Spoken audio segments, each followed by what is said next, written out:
Start क्या किए थे, some basic concept of chemistry, ठीक है। इसमें क्या क्या पढ़े हुए कुछ याद है? कुछ याद नहीं है? स्टार्टिंग टॉपिक था हमारा अभी तक जो पढ़े हैं मैटर, ठीक है। मैटर क्या होता है? Pure pure impure. मैटर होता क्या है? हाँ, देखो इसमें तीन चीज होता है। मैटर का डेफिनेशन करोगे, जिसके पास क्या हो, मास हो, और क्या करे, occupy space. Occupy space. Third चीज होता है कि जितने भी मैटर होते हैं ना, इनके पास चार्ज होता है। क्या होता है? चार्ज। मैटर यानी कोई भी सब्सटेंस जिसके पास कुछ ना कुछ मास रहे, ठीक है, और वो कुछ स्पेस ऑक्युपाई करे।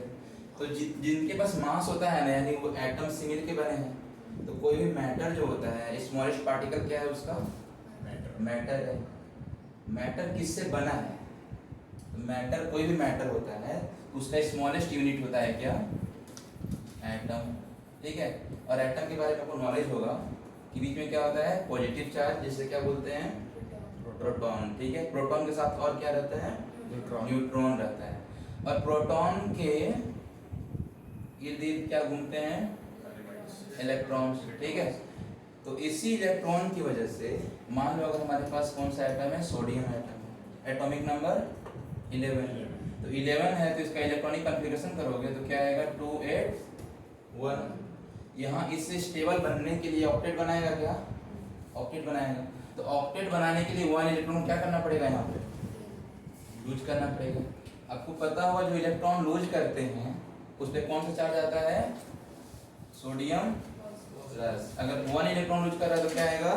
1 प्लस आएगा। अगर इसी जगह पे आपका रहता है अगर मैग्नीशियम, एटॉमिक नंबर 12, इसका इलेक्ट्रॉनिक कॉन्फ़िगरेशन 2 8 2। तो ऑक्टेट कंप्लीट करने के लिए 2 इलेक्ट्रॉन क्या करेगा? लूज करेगा। जो लूज करते हैं वो कैसा है? अमीर है ना। तो जो अमीर होते हैं उन पे क्या होते हैं? पॉजिटिव चार्ज, ठीक है। कितना प्लस जाएगा यहाँ पे? 2 प्लस। तो मतलब ये हुआ, ये तो पॉजिटिव चार्ज हो गया। एक एग्जांपल ले लो क्लोरीन का। क्लोरीन का atomic number 7, atomic electronic configuration 2 बोलो 7। अब इसे ऑक्टेट कंप्लीट करने के लिए 7 को लूज करना पड़ेगा या 1 लेना पड़ेगा? 1 लेना आसान है ना। तो 1 लेना है मतलब कि गरीब है ना। गरीब है मतलब क्या लगेगा इस पे? नेगेटिव चार्ज, ठीक है। जितने इलेक्ट्रॉन लेगा, कितना ले रहा? 1। तो क्या आ जाएगा यहाँ पे? -1। -1 लिखो या Cl माइनस लिखो, बात बराबर है, ठीक है। यानी कि चार्ज कितने टाइप्स का होते हैं? 2, एक माइनस, एक क्या होते हैं? प्लस, यानी नेगेटिव चार्ज और पॉजिटिव चार्ज। तो जितने भी मैटर हैं दुनिया के, ठीक है, चाहे एयर हो, कोई सब्सटेंस हो, चाहे सॉलिड में हो, लिक्विड में हो, गैस में हो, ठीक है, उसमें क्या क्या रहेगा? उसके पास कुछ ना कुछ मास रहेगा, सही है। उसके वो क्या करेगा? कुछ स्पेस ऑक्युपाई करेगा। करेगा क्या? करेगा। और उसके पास क्या हो? कुछ ना कुछ चार्ज हो, ठीक है। तो ये आप लोग पढ़ चुके हो। और मैटर कितने टाइप्स के था ये भी पढ़ा चुके हैं। हो गया है क्या? तो दुनिया में जितने भी मैटर होते हैं कितने टाइप्स का होते हैं? 2 टाइप्स का, ठीक है। फर्स्ट क्या है? प्योर। दूसरा इम्प्योर। उसे और क्या बोलते हैं?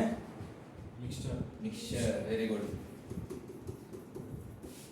मिक्सचर, ठीक है।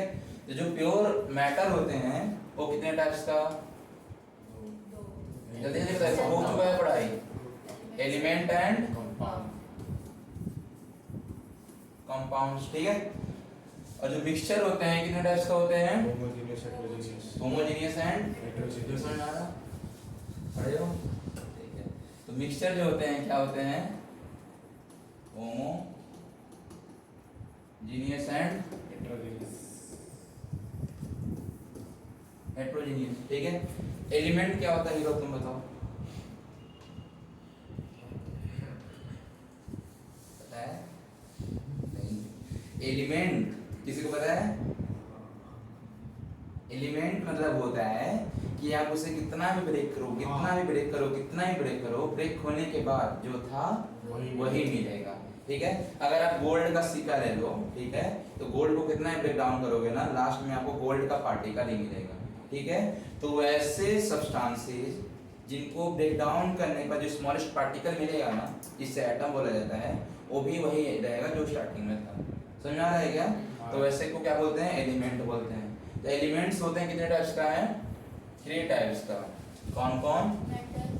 फर्स्ट क्या है? Metal, second non metal, third याद आ गया क्या? मेटलॉइड्स। तो ये तीनों को कहाँ पे रखा गया है?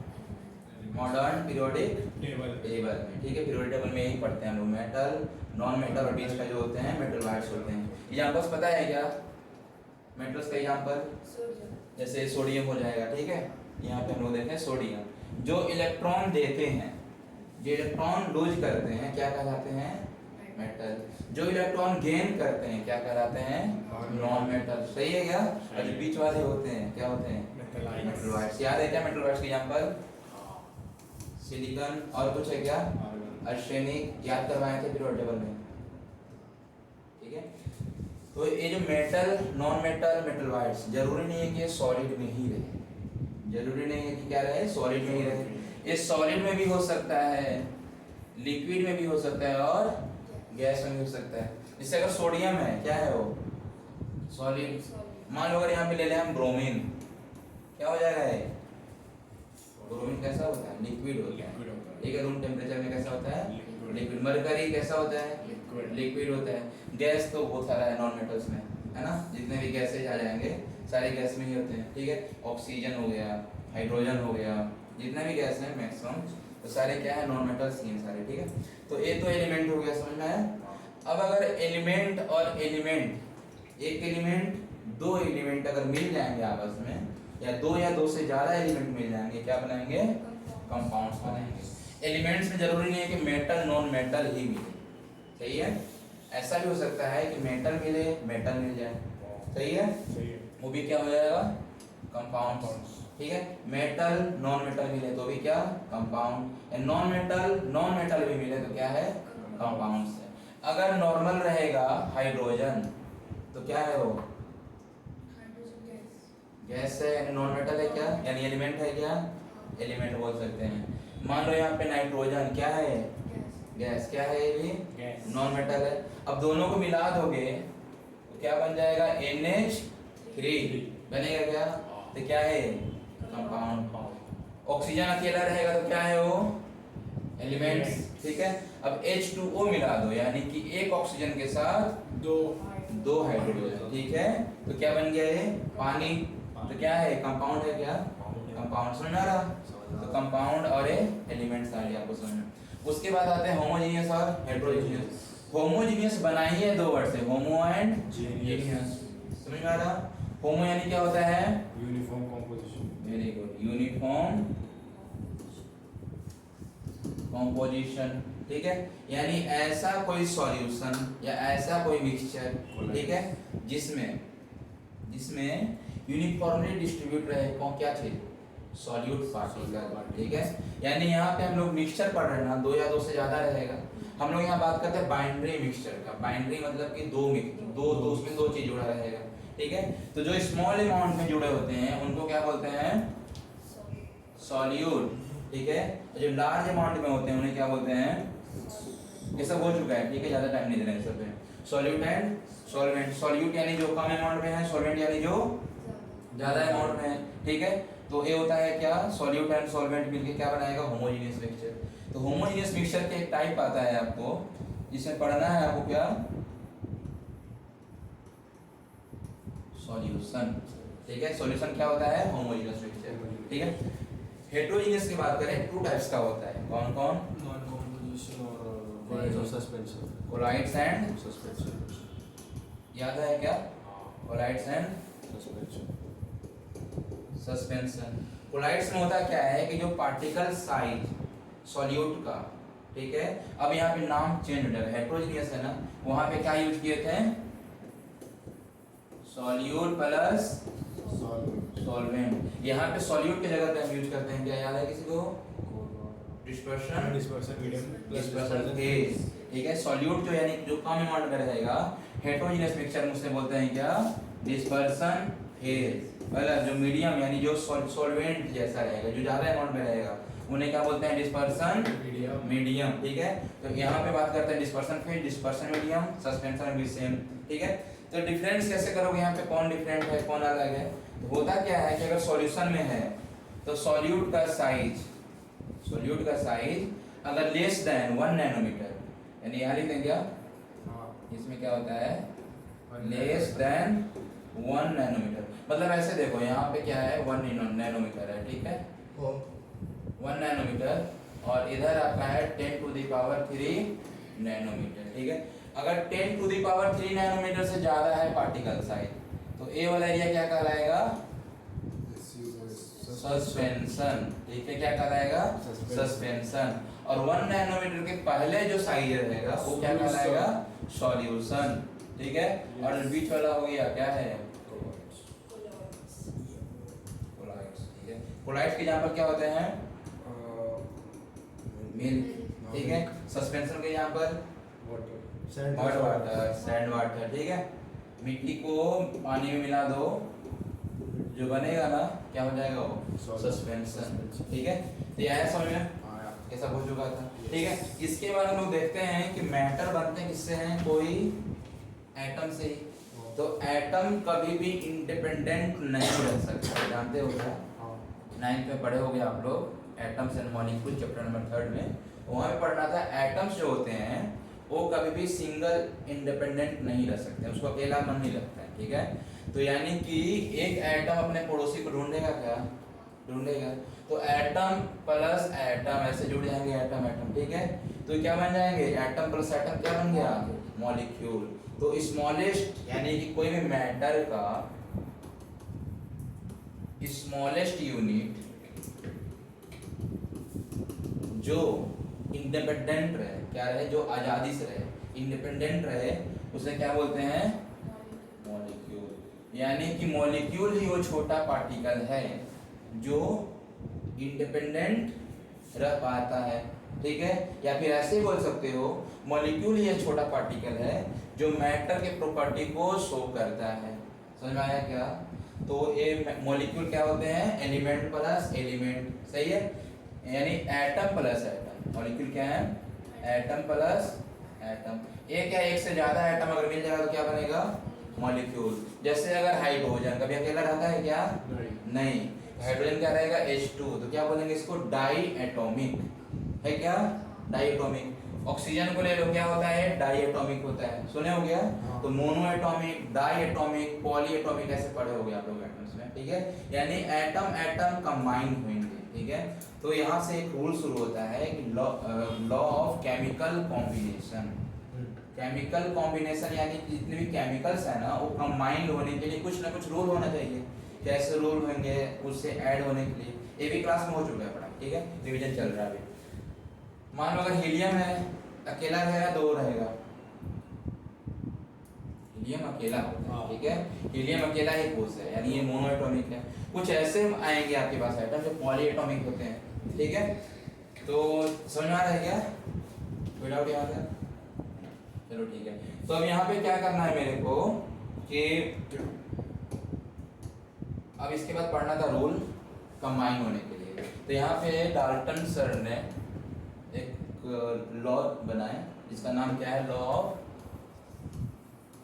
Of chemical combination. सही है क्या? लॉ ऑफ केमिकल कॉम्बिनेशन मतलब केमिकल और केमिकल को कंबाइन होने के लिए कुछ रूल बनाना होगा। ठीक है, तो 9th में तो पढ़ना था बस 2 रूल, अभी आप लोग को पढ़ना है टोटल 6 रूल, जिसमें से एक रूल को हटा दिया गया, पढ़ना है आपको 5 रूल। ठीक है, बट जेई मेंस में, जेई एडवांस में या नीट में आपको 6 रूल आएंगे, पढ़ा चुके हैं। क्या क्या था बताओ जल्दी नाम। फर्स्ट क्या था? लॉ ऑफ, अरे पढ़ी हो ना तुम? नहीं हो तो उसके अंदर आते हैं 6। उसके अंदर सर मास का कुछ था क्या? Conservation of mass. Conservation of मास। हाँ, तो क्या था रूल? Law of conservation. भूल गए हो ना? Conservation of mass. मास। यानी होता क्या है कि जितना मास पहले होगा रिएक्शन के पहले, तो रिएक्ट होने के बाद जो बनता है ना प्रोडक्ट, इसका भी मास क्या होना चाहिए? सेम होना चाहिए। तुम्हें तुम्हारा सिलेबस में भी है, ठीक है। यानी जो रिएक्शन, कोई भी रिएक्शन ले लो, ठीक है। मान लो C प्लस O2 क्या बनाएगा? CO2। तो ये बोलना चाहता है कि mass neither be created nor be destroyed, यानी मास ना हम बना सकते हैं ना मास को हम डिस्ट्रॉय कर सकते हैं, ठीक है। यानी मास अगर पहले देखोगे, इसका मास कितना होता है? 12। इसका मास 1 का 16, 2 का 32, ऐड करो कितना आएगा? 44। इधर ऐड करो, एक कार्बन का मास 12, 2 ऑक्सीजन का मास 32, टोटल 44 है क्या? यानी एक C प्लस O2 जोड़ के क्या हो जाएगा? CO2। समझ में आया क्या?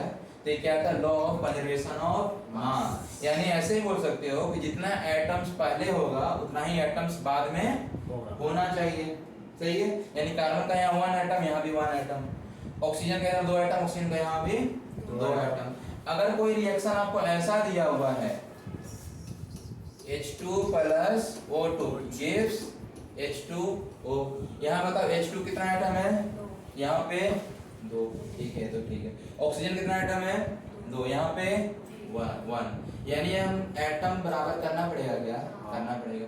अगर यहाँ पे 1 है तो यहाँ पे 1 करने के लिए क्या करना पड़ेगा? 1/2 से मल्टीप्लाई, तो 2 2 कट जाएगा क्या? तो क्या सिंगल ओ बच जाएगा। तो ये रिएक्शन पहले जो लिखा हुआ था ना ऐसे, ये गलत है। सही कब होगा? जब इस रिएक्शन को लिखोगे H2 plus half O2 gives H2O। सही है क्या? तो ये हमें बैलेंस करना पड़ता है। कोई भी केमिकल रिएक्शन क्या करना पड़ता है? बैलेंस, ताकि मास क्या हो जाए? दोनों साइड में बराबर हो जाए, ठीक है। तो फर्स्ट रूल आपका यही था, लॉ ऑफ कंजर्वेशन ऑफ मास, जिसमें क्या पढ़ना है? मास जो पहले रहेगा रिएक्टेंट, रिएक्शन के पहले जो होता है इसे क्या बोलते हैं? रिएक्टेंट। और रिएक्शन के बाद जो मिलता है उसे क्या बोलते हैं? प्रोडक्ट बोलते हैं, ठीक है। यानी रिएक्टेंट का mass is equal to product का मास, ठीक है क्या? ठीक है। सेकेंड रूल आप लोग पढ़े होंगे, क्या था? याद है? सब भूल गए ना? लॉ ऑफ डेफिनिट, दूसरा नाम कांस्टेंट प्रोपोर्शन, ठीक है। डेफिनिट या कांस्टेंट प्रोपोर्शन में होता है कि एक फिक्स रेशियो चाहिए कुछ सब्सटेंस बनने के लिए। क्या बोले हम? जैसे कि मान लो बन रहा था हमारा H2 plus half O2 gives H2O। तो पानी बनने के लिए, H2O क्या है? वाटर है क्या? तो वाटर बनने के लिए इसका जो मास रेशियो होता है ना, जो रिएक्टेंट जिससे मिलकर बना है, ध्यान सुनना, जो प्रोडक्ट होता है उनके जो कॉन्स्टिट्यूएंट है, कॉन्स्टिट्यूएंट मतलब है जिससे मिलकर बना है। किससे मिलकर बना है भाई? हाइड्रोजन और ऑक्सीजन से। तो इनका मास रेशियो एक फिक्स होना चाहिए, क्या बनने के लिए? वाटर बनने के लिए। रूल यही बोलते हैं, ठीक है।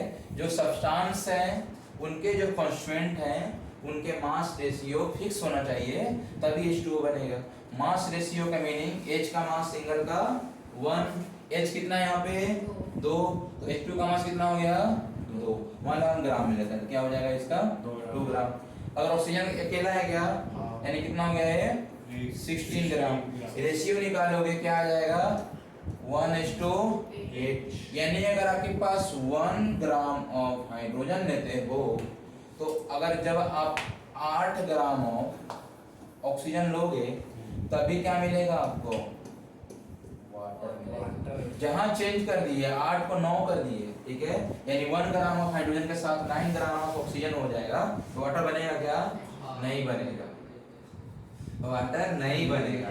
तो वाटर बनने के लिए रेशियो क्या है? फिक्स है कि 1, अगर 1 बकेट अगर लेते हो आप हाइड्रोजन, तो कितना बकेट ऑक्सीजन लेना पड़ेगा? 8 बकेट लेना पड़ेगा। अगर 1 बकेट से कम लिए तो वाटर बनेगा क्या? नहीं बनेगा। तो ये बोलता है कि जो भी आपको बनाना हो प्रोडक्ट, ठीक है, तो प्रोडक्ट जिनसे मिलके बने हैं उनका मास रेशियो क्या होना चाहिए? फिक्स होना चाहिए, तभी जाके क्या बनेगा वो, तभी जाके वो प्रोडक्ट बनेगा, ठीक है। चाहे दुनिया में कहीं बनाओ, पॉकेट में बनाना है पॉकेट में बनाओ, ठीक है, लैब में बनाना है लैब में बनाओ। तो वहां पे आपको क्या करना है, 1 रेशियो हाइड्रोजन और 8 रेशियो ऑक्सीजन लेना रहेगा, तभी क्या बनेगा, वाटर। अगर इसे डबल कर दो, 1 को 2 ग्राम, उसे कितना लेना पड़ेगा, 16 ग्राम लेना पड़ेगा, सही है क्या। इसको डबल तो उसको भी डबल, इसको ट्रिपल तो उसको भी ट्रिपल, ताकि रेशियो हमारा सेम रहे, बिगड़े नहीं, ठीक है।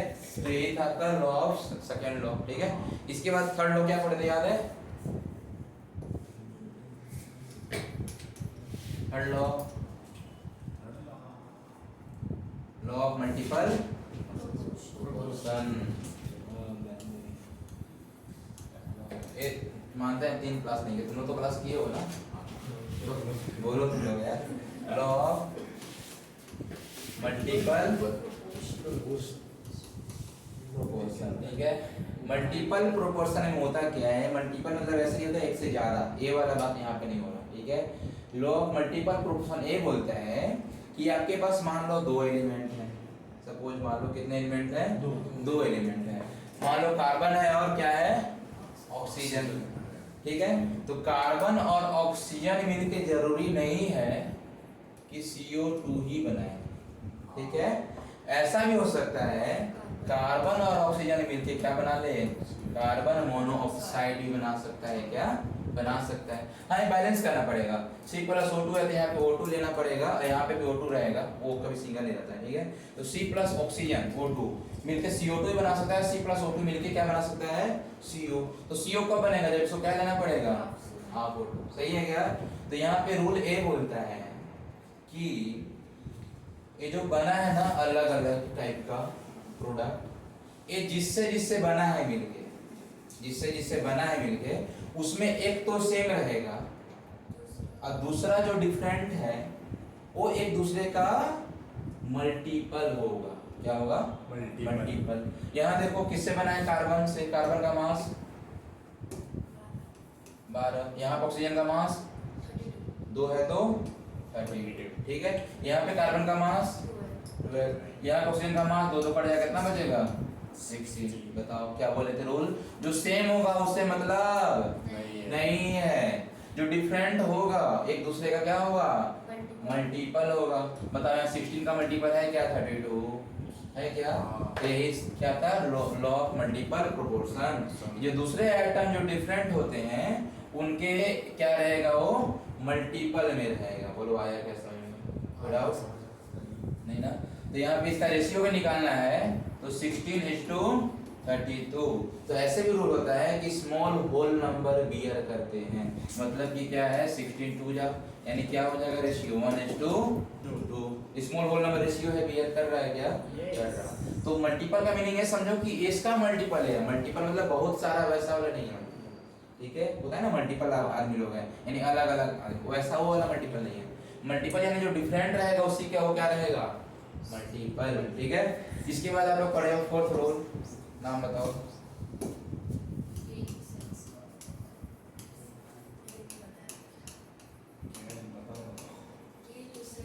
गेल-लुजैक्स लॉ। तो गेल-लुजैक्स लॉ बोलते हैं जो हमारा डेफिनेट प्रोपोर्शन था, जो हमारा कांस्टेंट प्रोपोर्शन पढ़े हैं अभी, जस्ट सेम टू सेम है, बस अप्लाई किस पे करना है, गैस पे करना है। किस पे अप्लाई करना है, गैस की बात करना है। गैस का क्या लेते हैं, वॉल्यूम लेते हैं क्या, यहाँ वॉल्यूम लेते हैं। मान लो अगर H2 gas react with Cl2 gas, ठीक है, तो क्या बनाएगा भाई, HCl बना रहा हूँ, ठीक है। तो यहाँ पे साइंटिस्ट ए बोलते हैं, इसको बैलेंस करो पहले, 2 लग जाएगा क्या यहाँ पे, हाँ 2 लग जाएगा, ठीक है।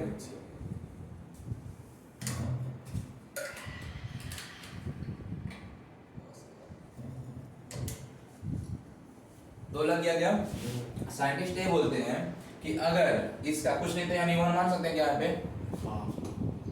अगर इसका 1 वॉल्यूम अगर हाइड्रोजन लोगे, इसके पहले कुछ नहीं यानी कितना वॉल्यूम 1 वॉल्यूम अगर हाइड्रोजन लेते हो प्लस रिएक्ट करवाओ कितने के साथ, 1 वॉल्यूम ऑफ Cl2 के साथ करवाओगे तो आपको कितने मिलेंगे, 2 वॉल्यूम ऑफ HCl। मतलब कि एक बकेट अगर 1 बकेट अगर हाइड्रोजन लेते हो और 1 बकेट अगर Cl2 लेते हो तो दोनों को मिला देते हो तो क्या कितना मिलता है मेरे को 2 वॉल्यूम ऑफ HCl। ठीक है, यानी यहाँ भी है सेम कि अगर 2 वॉल्यूम ऑफ HCl बनाना हो, क्या 2 वॉल्यूम अगर HCl बनाना हो तो 1 वॉल्यूम ऑफ हाइड्रोजन चाहिए और 1 वॉल्यूम ऑफ Cl2 चाहिए, तभी हमारा क्या बनेगा 2 वॉल्यूम ऑफ HCl। मान लो इसका कम करना है, अगर 1 वॉल्यूम ही बनाना हो मेरे को HCl, ठीक है, जिसको हाफ कर दो, हाफ Cl2 और इसका हाफ H2, यानी हाफ लीटर अगर हाइड्रोजन लोगे और हाफ लीटर अगर क्लोरीन लोगे तो क्या मिल जाएगा 1 litre of HCl, hydrochloric acid या हाइड्रोजन क्लोराइड बोल सकते हैं, है ना। इसका नाम क्या है HCl का? हाइड्रोजन क्लोराइड है क्या? इसे हाइड्रोजन क्लोराइड क्यों बोलते हैं? क्वेश्चन पढ़ा चुके हैं इलेक्ट्रोनेगेटिव में, लास्ट क्लास हमारा था ना इलेक्ट्रोनेगेटिव दूसरा कराया है, याद है? हाँ बताओ यार, रिवीजन किया करो, ठीक है। जिसे ऐसे बोलते हैं, हाँ, जिसका इलेक्ट्रॉन नेगेटिविटी ज्यादा होता है उसमें IDE सफिक्स चला जाता है। यहाँ पे हाइड्रोजन का इलेक्ट्रॉन नेगेटिविटी 2.1, क्लोरीन का 3, किसका इलेक्ट्रॉन नेगेटिविटी ज्यादा है? क्लोरीन का। तो हाइड्रोजन को नॉर्मल हाइड्रोजन ही लिखेंगे, ठीक है, और IDE किस में लग जाएगा? क्लोरीन में। क्या बन जाएगा? क्लोराइड बन जाएगा क्या? इसका नाम क्या हो जाएगा? Hydrogen chloride. ठीक है, ये तो छोड़ो, टॉपिक से बाहर है, ठीक है। क्या है समझ में? तो गैर ऊर्जा लोग क्या बोलते हैं, ये बात करते हैं गैसियस मॉलिक्यूल पे, समझ में आया? गैसियस मॉलिक्यूल के अलावा क्या था इनका कि उनका रेशियो फिक्स होना चाहिए। अगर 1 वॉल्यूम लेते हैं, इसे 1 वॉल्यूम लेते हैं तो कितना बन जाएगा? 2 वॉल्यूम। अगर इसे 5 वॉल्यूम, इसे 5 वॉल्यूम, कितना बन जाएगा? 10 वॉल्यूम। ठीक है, आया समझ में? ठीक है। इसके बाद आता है क्या, याद है किसी को? नेक्स्ट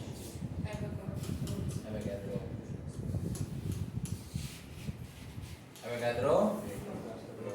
यही एक साइंटिस्ट थे, पहले साइंटिस्ट जो इस चैप्टर के जान है। मतलब इस चैप्टर के जान इसलिए हैं कि ये साइंटिस्ट नंबर ऑफ पार्टिकल की बात करते हैं, ठीक है। और हमें सम बेसिक कॉन्सेप्ट केमिस्ट्री में मोल कंसेप्ट में नंबर ऑफ पार्टिकल ही पढ़ना है। मोल कंसेप्ट, मोल का मीनिंग क्या होता है? नंबर ऑफ सब्सटेंस, ठीक है, उसमें नंबर काउंटिंग करते हैं हम लोग। तो यही एक साइंटिस्ट है जो बोलते हैं कि अगर इक्वल वॉल्यूम ऑफ कुछ भी ले लो, दुनिया का कोई भी चीज, ठीक है, इक्वल वॉल्यूम, मान लो मेरे पास एक सॉल्यूशन है, ठीक है, यहाँ से मान लो 100 ml है, यहाँ से आप 10 ml निकाल लो, कितना? 10 ml, और नीचे से ले लो आप कितना? 10 ml, और दोनों का मेजर करो कितना नंबर ऑफ पार्टिकल इसमें है, तो नंबर ऑफ पार्टिकल क्या रहेगा दोनों में? सेम रहेगा, जब तक कि कंडीशन टेम्परेचर चेंज मत करो और प्रेशर चेंज मत करो। अगर टेम्परेचर और प्रेशर फिक्स रहेगा, क्या क्या? टेम्परेचर और प्रेशर, दो चीज अगर फिक्स रहेगा तो नंबर ऑफ पार्टिकल जितने इसमें है उतने नंबर ऑफ पार्टिकल इसमें रहेगा। ये चीज मम्मी को आता है समझ में। मम्मी जब चाय बनाती है, कोई गेस्ट आए हैं, पहले थोड़ा सा टेस्ट करेगी, पूरा टेस्ट नहीं करेगी, थोड़ा सा टेस्ट करने से उनको पता चल जाता है कि अच्छा मीठा है या कि कैसा है। अगर इस थोड़े से में अगर मीठा अच्छे से है मतलब पूरा चाय मीठा है, अगर मीठा कम है मतलब चीनी का पार्टिकल वहाँ पे कम। मीठा का मतलब क्या हुआ? चीनी का पार्टिकल कम है, तो अपना अंदाजा देखिए कितना चाय बना रहे हैं, 10 लोगों का या 2 लोगों का, उसके अनुसार नमक चीनी डाल देगी चीनी डालेंगे, ठीक है।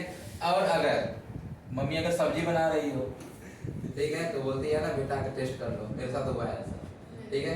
तो मम्मी क्या पूरा सब्जी देती है, खिलाती है टेस्ट करने के लिए? नहीं, कहीं छोटा सा। तो उस टाइम क्या होता है ना, नमक टेस्ट करने के लिए हम क्या लेते हैं? ग्रेवी, ठीक है। ग्रेवी टेस्ट करोगे तो ग्रेवी में क्या होता है? ग्रेवी मतलब पानी है, ग्रेवी पानी से ही बन रहा है ना, तो पानी उसमें क्या मिल गया? सॉल्ट, NaCl, है ना। तो उस 2 बूंद जो मम्मी देती है यहाँ पे, तो उस 2 बूंद में जितना नंबर ऑफ पार्टिकल रहेगा किसका? सॉल्ट का, तो वही जितना वॉल्यूम है ना हमारा सब्जी का, उसी के कंपेयर में सारे का इक्वल रहेगा कंसंट्रेशन, सॉल्ट का कंसंट्रेशन, ठीक है। यानी यहाँ पे कम तो पूरा में कम, यहाँ पे ज्यादा तो पूरा में ज्यादा, ज्यादा हो तो क्या मिलेगा इसमें? पानी मिला देगी क्या?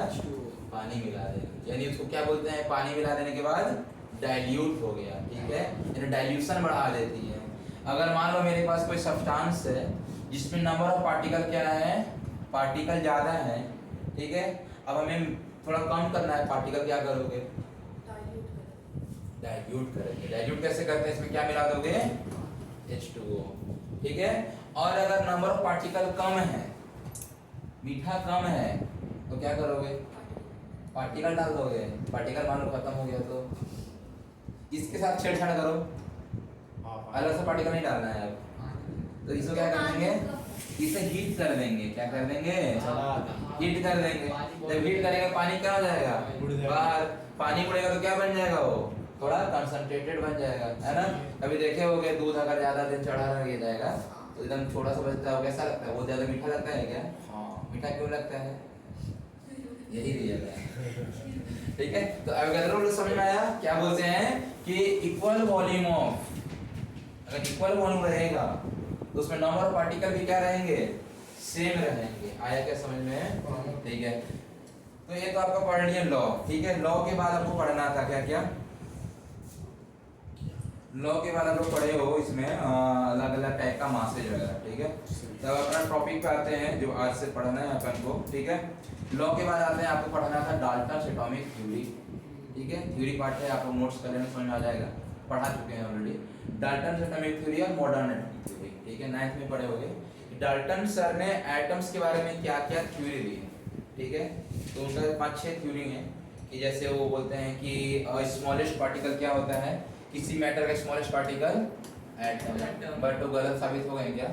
हो गए, क्योंकि एटम्स को भी पार्टिसिपेट किया गया किसमें किसमें? प्रोटॉन में, इलेक्ट्रॉन में और न्यूट्रॉन में। ये तो रूल गलत हो गया।